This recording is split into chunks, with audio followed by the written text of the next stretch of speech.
ശുദ്ധിയായി കൽബ് ശുദ്ധിയായിക്കിട്ട് കൽബിൽ ഹസദ് വെച്ച് നടന്നാൽ നമ്മളെ ഈമാൻ ശരിയാവില്ല. അസൂയ, ഹസദ് എന്ന് പറഞ്ഞാൽ അസൂയ.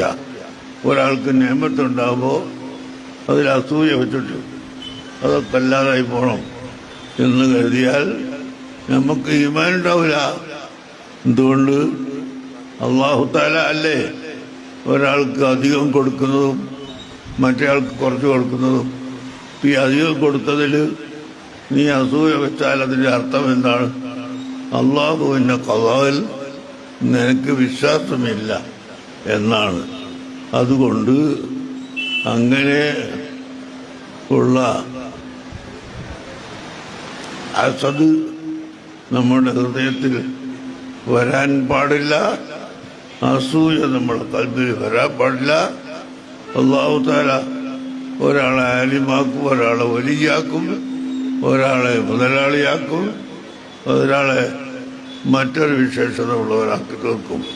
ഇതെല്ലാം അല്ലാഹുവിൻ്റെ ഖദർ കൊണ്ടാണ് എന്ന് വിശ്വസിക്കുകയും നമ്മൾ ഒരിക്കലും ആരോടും അസൂയ വെക്കാത്ത വിധത്തിൽ നല്ല ഹൃദയമായി ജീവിക്കുകയും ചെയ്യണം എന്ന് ഞാൻ നിങ്ങളെ ഓർമ്മപ്പെടുത്തി എൻ്റെ വാക്കുകൾ